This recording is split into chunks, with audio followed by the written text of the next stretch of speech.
Vidéo à l'adresse des joueurs débutants ou néo-débutants, parce que c'est un sujet qu'on aborde pas spécialement beaucoup. La plupart de ce qu'on fait en fait est plus adressé aux MJ euh, que réellement aux joueurs. Et en fait c'est une minorité de la population dans le monde rôliste. Vous l'aurez remarqué rien qu'avec nous, on a trois, quatre joueurs à chaque fois sur nos tables pour un MJ. Donc en termes de pourcentage, on est sur du 20% pour 80%. Et ce 80%, on ne l'aborde jamais. Et là, c'est l'occasion de rétablir cette justice. Je suis donc avec Yoka, que vous avez l'habitude de voir sur cette chaîne. Ouais. Et donc on va discuter de différentes manières, de différents petits conseils, différentes petites méthodes pour, d'une part, mettre en place un personnage, comment le créer, et plus loin, comment l'incarner, comment gérer la plupart des situations en JDR. Bien évidemment, on va se servir de quelques exemples, même si on ne va pas trop rentrer dans les détails, on va essayer, on ne promet rien. Et on va, dans une dernière partie, aborder en fait des choses plus générales. Quelques... C'est vraiment, prenez-le pas comme c'est une ligne de conduite, mais c'est quelque chose pour, d'une part, vous offrir un kit de survie, ne pas être perdu, et d'autre part, pour tout simplement désamorcer des situations qui pourraient être un problème si on est débutant dans ce monde-là et qui en fait il n'y a pas de problème du tout. Parce que c'est une chose que j'ai remarqué très souvent avec les nouveaux joueurs, que des fois un nouveau joueur va interpréter, je vais pas dire mal quelque chose, mais peut l'interpréter mal, et ça peut poser problème, alors qu'un joueur un peu plus expérimenté ne le prend pas pour lui. Et c'est un petit peu ce recul que je vais essayer, moi, de vous faire passer à travers ces vidéos, tandis que Yoka, lui, il va avoir plus le point de vue joueur. Je vais pas dire qu'il est plus le côté HO, mais entre les deux, c'est un peu le cas. Dans le sens que le MJ va être très souvent en retrait, très souvent à discuter des choses en amont et en aval, mais pendant toute la partie intermédiaire, en fait, il suit très souvent en fait un plan qu'il s'est déjà mis à l'avance ou qu'il a déjà pensé à l'avance, tandis que le joueur lui va être dans le feu de l'action, va être dans la réaction parce que lui n'a pas prévu le scénario. Même s'il y a beaucoup d'improvisation dans un jeu de rôle, on est d'accord, le joueur se retrouve largué dans un océan d'improvisation. Il n'a que ça, littéralement. Et c'est quelque chose de très déstabilisant quand on est nouveau joueur. Et pour ça, il y a une solution déjà très simple, eh bien, c'est d'avoir un perso bien carré, c'est d'avoir un perso dans lequel on se sent bien aussi, hein, on va revenir sur tout ça au fur et à mesure. C'est un perso qui a été bien évidemment discuté avec le MJ. Et donc, mon cher Yuka, j'aimerais savoir quelques petites choses pour toi. Je vais pas dire qu'est-ce qui fait un bon perso, mais qu'est-ce qui fait qu'un perso va permettre de s'en affranchir suffisamment pour ne pas considérer que l'aspect perso. Je veux dire, comment d'après toi ne pas être au fait avec son personnage en fait. Ne pas avoir besoin de relire en permanence son background, ne pas être bloqué dans des interprétations. Est-ce que tu as des petits trucs? Comment t'as fait, toi, ton premier perso, tout ça? Voilà. Ah bah déjà quand tu crées un perso, il faut déjà avoir l'envie en fait. À partir du moment où tu fais un personnage, si t'as pas l'envie de le jouer, si c'est pas quelque chose qui va, en tout cas un tips pour les nouveaux joueurs, pour ceux qui sont parmi qui créent leur premier perso, je pense qu'il faut déjà avoir envie du perso que tu crées. Dans le sens où, faut pas partir dans l'idée directement de se dire je vais créer un perso ultra compliqué qui va répondre aux demandes scénaristiques et tout. Oh, du calme, du calme, du calme. On n'est pas des joueurs pros, on n'est pas des mecs, on n'est pas notre 141e Donjons et Dragons. Non, non, non, on se calme tout de suite. On reprend sur des bases. Il faut un joueur que vous aimez, que vous avez envie de jouer. Exemple tout con. On va revenir sur du jeu vidéo. Le jeu vidéo, j'aime bien. Prenez dans Skyrim, si vous faites un personnage et que votre personnage devient un barbare super vite, c'est peut-être parce que votre style de jeu préféré, c'est la hache à deux mains. Alors, dans un JDR, pourquoi est-ce que vous iriez jouer un mage qui caste des sorts? alors que vous aimez juste pas le gameplay. Enfin, c'est juste un truc, vous avez du mal avec les mages, vous êtes peut-être pas forcément l'âme d'un mage. Prenez-vous un guerrier qui a une putain de hache et ça va se lancer tranquille. Déjà, ça c'est mon premier conseil. Ayez l'envie. Juste l'envie. Faites le perso qui vous plaît, qui vous donne envie de le jouer. Vous dites pas, putain, je vais encore devoir reprendre le rôle du personnage chiant, qu'emmerde le monde et tout, alors qu'à la base, c'est juste pas votre truc d'emmerder le monde et que vous aimez bien être un héros et tout. Faites votre héros, faites votre machin. Et si vous avez juste envie d'être un emmerdeur, faites-vous un emmerdeur si ça vous fait marrer. Mais il faut que ce soit quelque chose qui vous donne envie d'y jouer. Qu'à chaque fois qu'on débute une séance, vous vous dites, allez, c'est reparti, je suis lui. Vous voyez? Et il y a une forme d'incarnation là-dedans. L'incarnation, c'est mon deuxième petit conseil, c'est qu'il faut, en plus de vouloir le perso, il faut le sentir. Il faut le sentir par rapport à nous. Moi, je sais pas être un psychopathe. Pareil, je sais pas être une prostituée dévergondée. Je sais pas faire ce rôle. Je ne sais pas le faire. J'arrive pas. Donc, je vais peut-être pas prendre ce rôle pour mon personnage. C'est pas forcément une bonne idée. Alors du coup, tout simplement, je vais prendre un rôle qui me convient plus à ce que moi je suis. Moi j'aime bien jouer le gros bourrin qui fonce dans le tas. Je vais créer des gros bourrins. Et bizarrement, quand on regarde mes persos, il y a une petite tendance qui se dégage un peu quand même, à créer des personnages un petit peu rentre dans le tas, avec une idée un petit peu de vouloir sauver le monde. Parce que en fait, c'est le truc que j'incarne le mieux et que j'ai plus de plaisir à venir jouer et que je me sens le plus de jouer. Donc ouais, c'est ça. Pour moi, un bon petit tips pour créer un perso déjà de base, il faut le vouloir, et il faut se sentir dans l'incarnation du perso. Et vraiment, surtout dans son premier JDR pour le coup, parce que ça va être votre première expérience en fait avec le jeu de rôle en tant que tel. Si jamais c'est une mauvaise expérience, ça va pas forcément vous donner envie de vous réinvestir dans un jeu de rôle par la suite. Alors que honnêtement, je pense pouvoir dire que c'est un loisir qui vaut le coup. Et en fait, vraiment, votre personnage, c'est votre interface avec le monde que le MJ va vous proposer, que les autres joueurs également vont vous proposer. Donc, ne partez pas en vous disant je vais faire un personnage pour faire plaisir dans un but scénaristique ou dans un but de un personnage que tu n'as jamais vu, un personnage que... Non, un MJ, un tant soit peu sensé, ne va pas vouloir un personnage qui fasse plaisir. Ce qu'il va vouloir, c'est un personnage dans lequel vous allez vous sentir bien, parce que si jamais vous n'êtes pas dans un personnage qui va vous sentir bien, vous n'allez pas avoir envie de le jouer, et du coup le MJ va avoir à vous tirer en permanence, et il n'y a rien de plus épuisant en tant que MJ. Vraiment, de devoir tirer un joueur qui n'est pas bien dans son personnage, et que, on le voit quand on est MJ, on va pas se mentir, on va pas se le cacher, on le voit quand un joueur n'est pas bien dans son personnage. Et vraiment, c'est horrible parce que on essaie du coup de tirer ce joueur, mais on sait que ça ne pourra pas. Donc vraiment, discutez-en avec le MJ, bien sûr, parce que si jamais vous êtes dans un JDR qui ne convient absolument pas au type de personnage que vous voulez jouer, voilà, discutez-en. Mais ne tombez pas non plus dans le truc de vous dire le JDR que je vais faire, c'est obligatoirement ça, donc du coup, tant pis, je vais me plier au truc. Non, au pire, cherchez un autre MJ. Il existe des forums en ligne, on est à une heure où on a internet. Vous pouvez demander, je ne sais pas, sur Twitter, sur des blogs rôlistes, à trouver un groupe. Et vous en trouverez un. Et vous trouverez quelque chose qui vous convient mieux. Parce que vraiment, en plus, pour le coup, votre première expérience, c'est vraiment ce qui va tout déterminer après. Et du coup, faut vraiment pas la louper à mon sens. Oui, et puis surtout, dans l'idée que déjà quand vous allez créer votre perso, il va y avoir une espèce de petite pression qui se met. Moi, c'est ce qui est arrivé en fait assez vite, c'est déjà de me dire, faut que je me conforme aux règles. Déjà, il y a ça.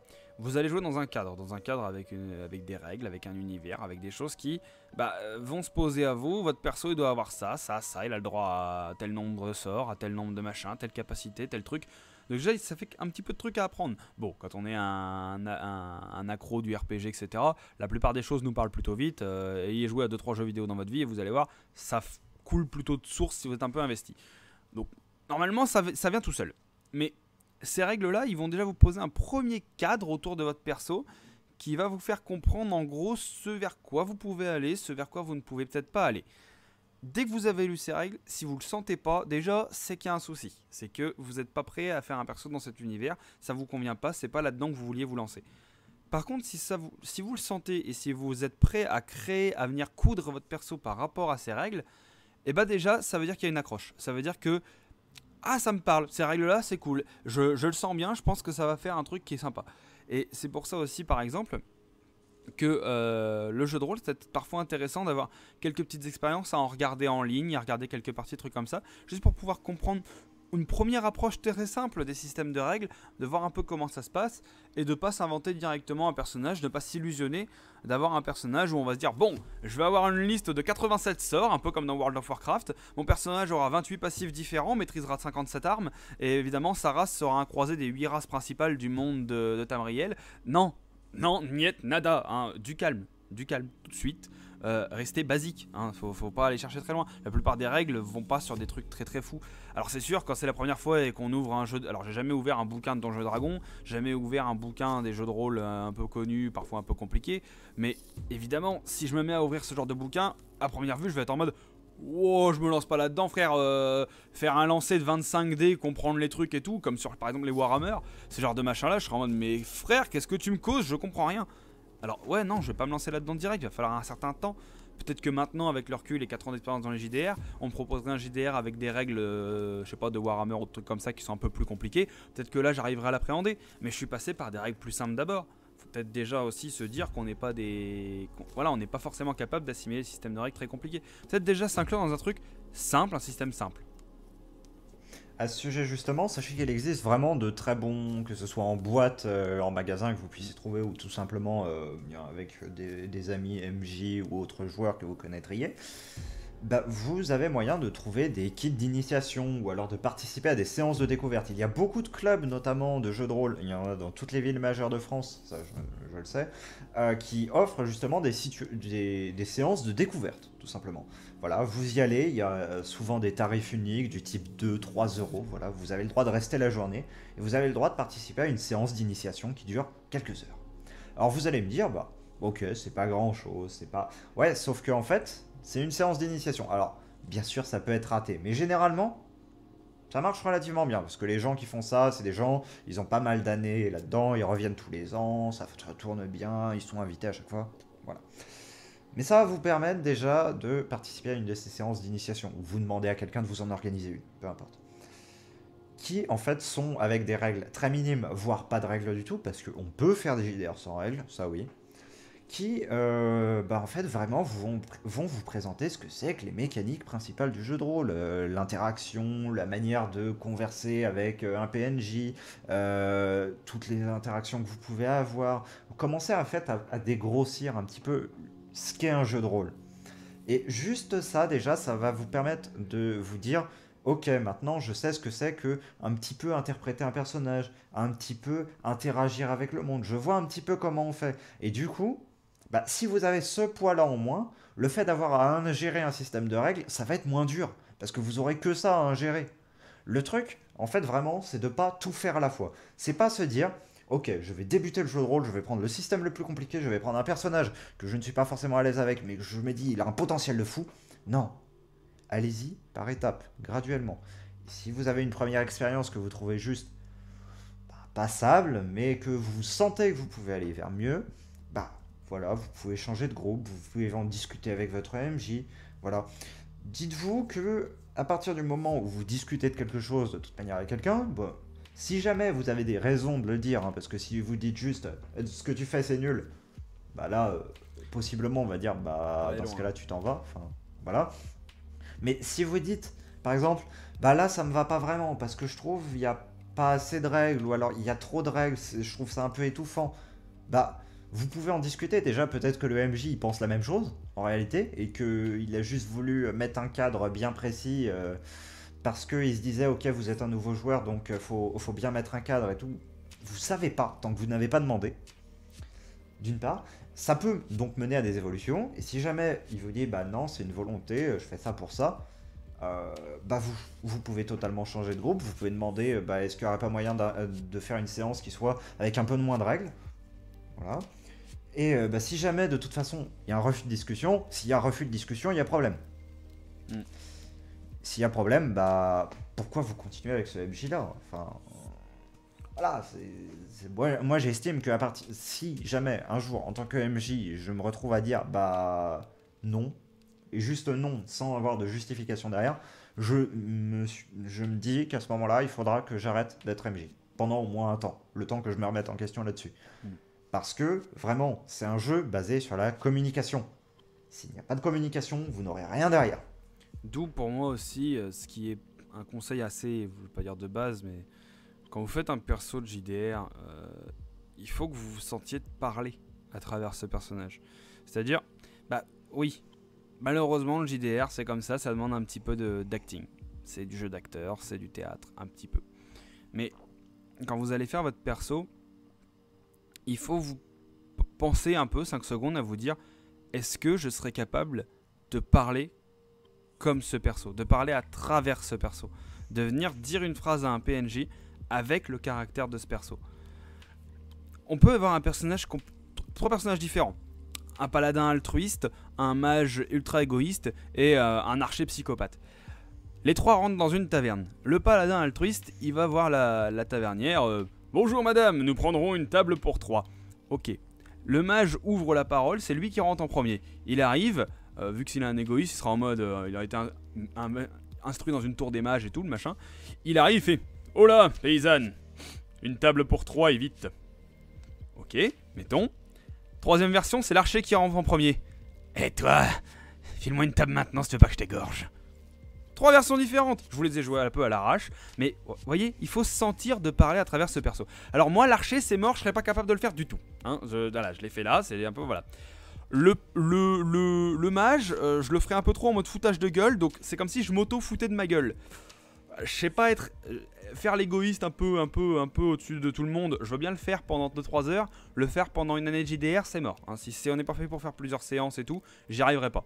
Alors sur une séance courte, pourquoi pas. Sur une séance d'une journée, je m'amuserai. Mais sur plusieurs séances, je n'y arriverai pas. Par contre, le paladin un peu altruiste, ça, bizarrement, ça se raccroche un peu plus à ce que j'aime. Donc je le ferai. Vous voyez, testez des petits trucs. Lancez-vous le machin, lancez une phrase. Dites-vous qu'est-ce qui se passe quand j'arrive dans une taverne et que je rencontre le barman, la tavernière. Qu'est-ce que je lui dis en premier? Comment je l'aborde? La façon dont vous dites bonjour à un PNJ, la façon dont vous direz bonjour à un garde pour rentrer dans une ville, rien que ça va venir un peu orienter votre personnage et si vous vous sentez capable de jouer le caractère que vous voudriez. Ouais, moi aussi des fois j'aimerais bien être capable de jouer un assassin mort-vivant, liche, ayant le pouvoir de 1000 ans de conservation dans la glace derrière lui, contrôlant l'armée des morts et marchant sur absolument tout le monde. Sauf que j'arrive pas à rentrer dans une ville avec ce background là en fait. J'arrive juste pas à le jouer. Je vais pas rentrer dans une ville et puis le premier garde qui va me dire oh là monsieur, je vais pas élever 27 cadavres pour le buter. J'y arrive pas. Enfin, je sais pas le jouer l'Overlord. J'y arrive pas à marcher sur tout le monde. C'est un rôle qui est difficile à tenir sur la durée. Et ben voilà, dans un JDR c'est exactement ça. Dites-vous.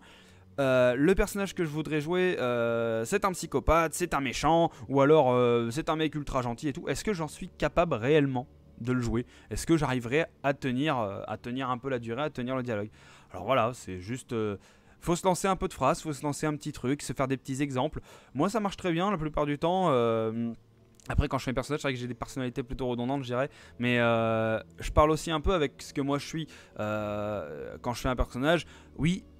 Si vous regardez les séances des JDR qu'on a fait sur cette chaîne, vous remarquerez, je pense, assez facilement que dans tous mes dialogues, si on s'amuse à mélanger un peu les personnages et à prendre des phrases random, on peut se rendre compte que c'est quasiment la même personne qui parle. Oui, c'est normal, c'est le même joueur derrière. Donc quand vous parlerez aussi un petit peu avec la personne que vous êtes. Hein. Donc vous attendez pas à ce que votre bonhomme, d'une séance à l'autre, d'une saison à l'autre, d'un personnage à l'autre, il n'y ait pas de similitude. Vous restez la même personne, le même être humain. Enfin, voilà, on n'est pas des acteurs professionnels. Si à un moment je dois jouer Cyrano et que la séance d'après je dois jouer le malade imaginaire, voilà, je saurais pas prendre les 2 casquettes facilement et jongler comme un acteur professionnel. C'est parce qu'on est. On n'est pas des acteurs pro. Donc, attendez-vous déjà à être un joueur et à avoir votre minimum d'acting à vous. Alors, c'est pas grave si votre personnage numéro 1.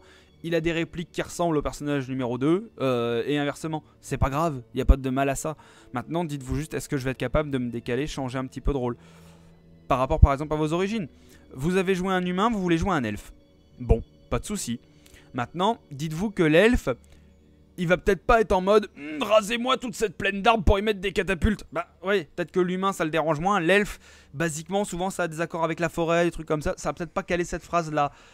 Voilà, Faut se dire aussi, ah merde, je suis plus forcément ça. C'est vrai que c'est une réflexion que moi, IRL, je me ferais bien de vouloir mettre des McDo partout, mais peut-être que l'elfe, il a pas envie. Bon, bah voilà, c'est des trucs tout cons, mais il faut savoir faire avec. Et si on s'en sent pas capable, il faut pas s'y lancer, parce que c'est là qu'on va foirer le perso. Et puis c'est là qu'on va peut-être pas avoir envie de leur jouer, parce qu'on va dire, bon, c'est mignon, mais ça me fait un petit peu chier de défendre la nature tous les 2 minutes. J'en ai ras le cul d'être un écolo, moi, à la base, je mange McDo tous les 2 jours, j'en ai rien à foutre.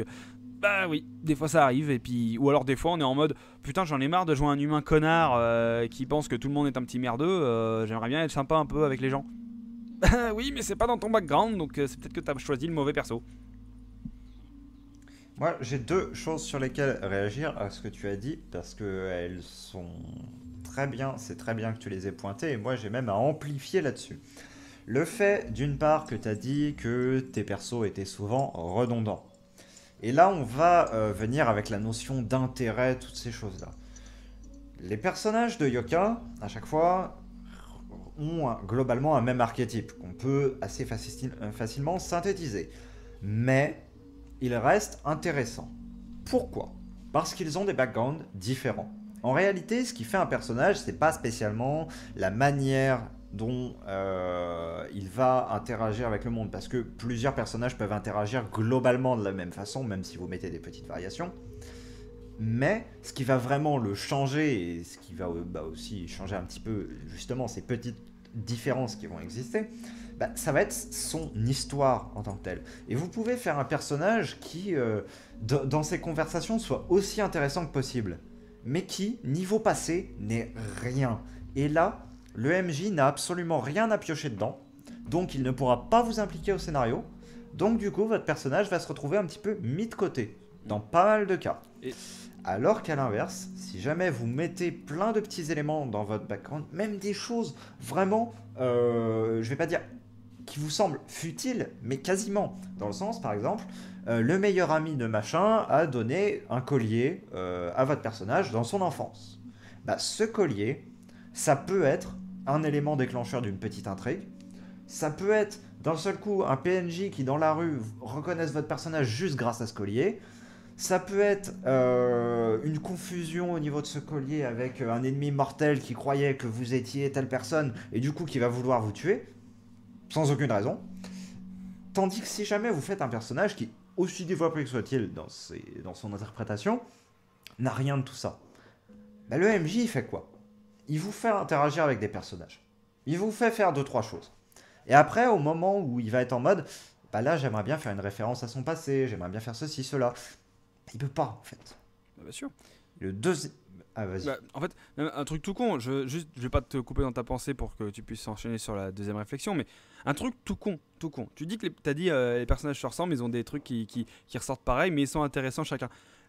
Postez-vous à un magasin, regardez une caissière, vous allez voir, c'est marrant, hein, 90% des gens lui disent bonjour.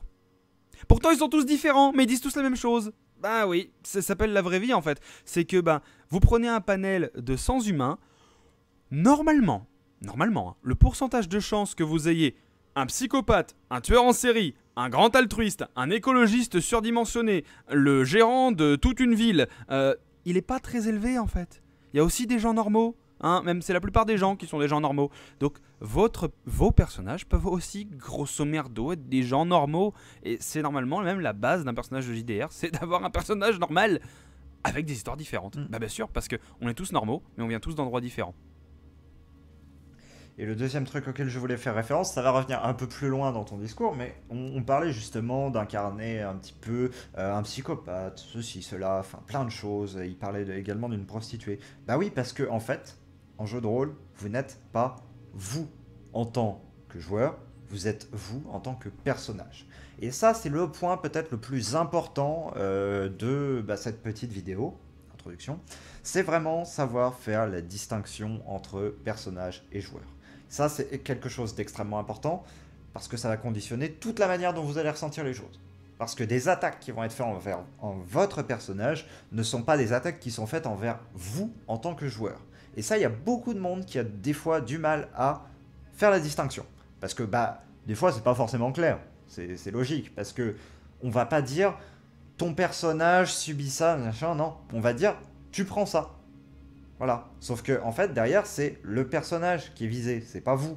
Mais le truc, c'est qu'on va dire tu, et vous, vous allez dire je quand vous allez parler à la place de votre personnage. Tout simplement pour bah, vous sentir un peu plus impliqué dans ce qui se passe et pas que ce soit une chose impersonnelle couchée sur papier. Non.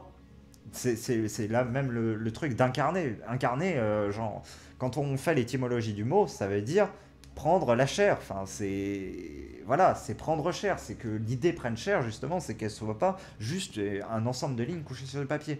Et donc, justement, il y a des joueurs qui me disent bah ouais, mais je vais pas jouer une femme parce que je suis un homme. Bah non, Oh. vous pouvez. Je vais pas jouer un psychopathe parce que j'en suis pas un. Bah, vous pouvez. Et si vous dites, bah ouais, mais on sait pas exactement ce que c'est que être ceci, cela, bah on s'en fout, on vous demande pas de l'être. On vous, si jamais vous avez envie de le faire, lâchez-vous. Et si jamais quelqu'un vous juge, bah c'est qu'il y a un problème avec cette personne, c'est pas vous le fautif. Il a qu'à jouer le perso, on rigole.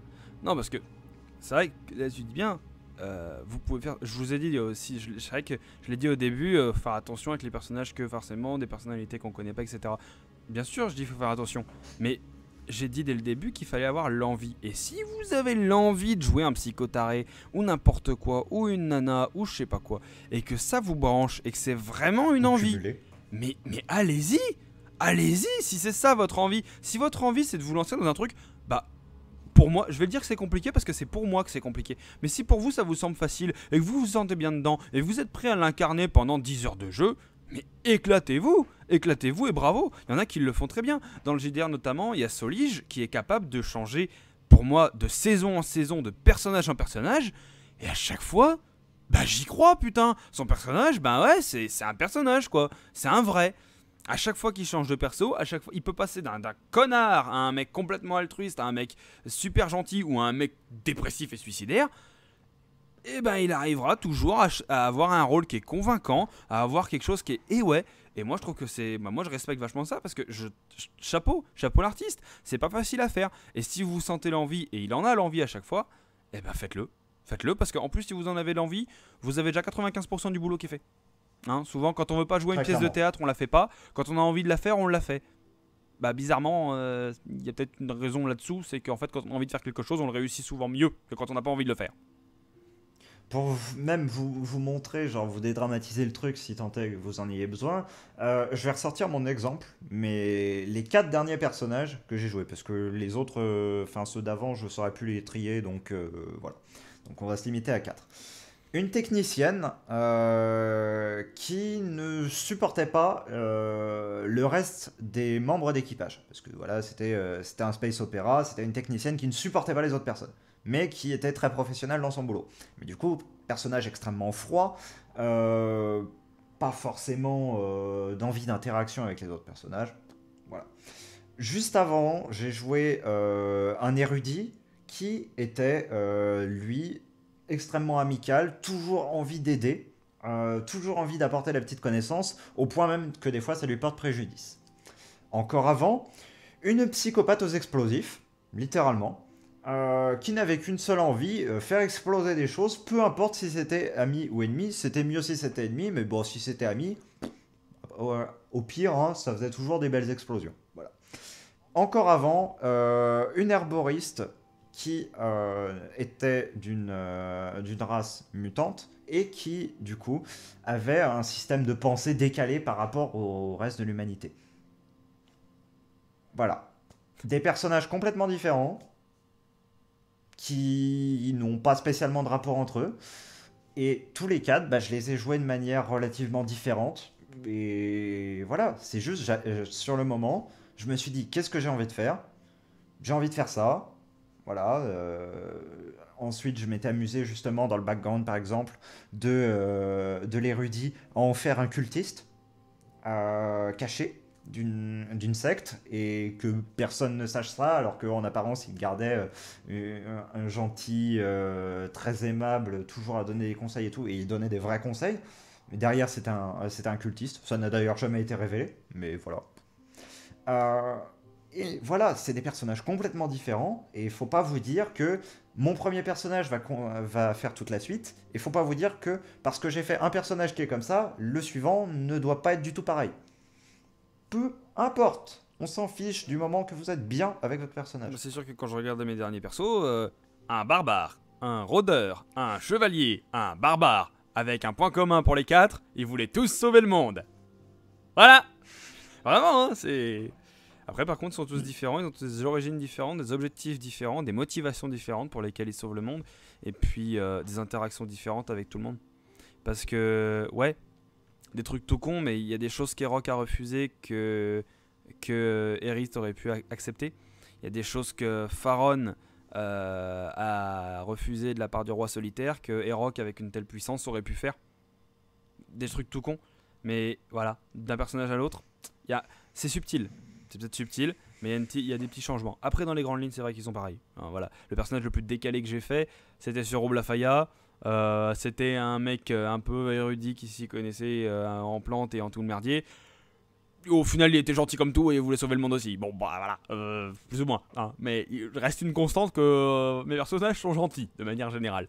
Après, pourquoi pas, si un jour je me sens de jouer un personnage un peu plus agressif, j'irai. Après, je dis pas. Quand je regarde Rock, en vérité, il est gentil parce qu'il est avec un groupe de gens sympas et que voilà. Mais confronté à des gens jugeants et agressifs envers lui, ce serait pas l'un des derniers à taper. Hein. Clairement, il a un passif et une histoire qui fait que s'il faut en mettre dans la gueule de gens qui lui en veulent, humain, pas humain, démon, pas démon, il leur met une tarte et merci, au revoir, quoi, faites pas chier. Il y a aussi de ça, c'est que j'ai pas été dans une position où mon personnage avait eu à devenir méchant. Et quoique, si dans la bibliothèque à un moment il a eu à le devenir, et quand il a fallu aller défoncer le crâne d'un mec qui l'avait un peu fait chier, je pense qu'il y a été, hein, et il n'y a pas été de main morte. Donc voilà, c'est tout con, mais juste les différences viennent de là. Il n'y aurait pas ce background là, il n'y aurait pas tout ça, bah on s'en cantonnerait au personnage qui défend la veuve et l'orphelin. Mais ils peuvent être tous différents. On va arrêter cette vidéo globalement ici, et toutefois, je ne vais pas vous laisser sans rien. Je vous ai préparé deux petites choses. D'une part, une fiche qui globalement est adaptable à peu près tous les JDR, qui vous donne déjà d'une part quelques petits exemples de background, et surtout qui vous permet de créer votre background. Ça vous renverra à la fin votre background, voilà, une fois que vous l'aurez complété. Vous pouvez l'utiliser autant de fois que vous voulez, comme vous voulez, vous pouvez la remplir, ne pas la remplir. Voilà. Je vous la laisse, c'est un outil que je vous donne. Et ensuite, ce que je vais vous donner en deuxième lieu, c'est une série de 15 questions qui sont des questions que j'ai collectées via tout simplement quand je recherchais des méthodes pour créer un personnage, qui sont en fait des questions auxquelles votre background doit répondre, globalement. Donc par exemple, il y a des questions, quelle est l'orientation politique ou religieuse ou etc. de votre personnage. Bien évidemment, ça dépend de l'univers, mais se poser ce genre de questions et se dire, ok, mais pourquoi est-ce qu'il a telle orientation politique? Pourquoi est-ce qu'il a telle orientation religieuse? Pourquoi est-ce qu'il croit que, mettons, il y a des esprits dans les poutres? Bah voilà, ça vous permet de glisser un petit élément sur lequel le MJ pourra rebondir ensuite. Et en fait, ça... Répondre à ce genre de questions, ça assure que le MJ aura un background qui sera suffisant. Le culte de la sainte poutre. Pardon. Oui. T'auras un magnifique montage à faire avec une poutre si tu veux. Oui. Et bah voilà, j'espère que cet outil vous sera utile. On vous dit à très bientôt pour une prochaine vidéo, sachant qu'il y aura d'autres parties à celle-ci. Et on vous conseille tout simplement de vous abonner pour ne pas les manquer. Salut, salut. Salut, salut.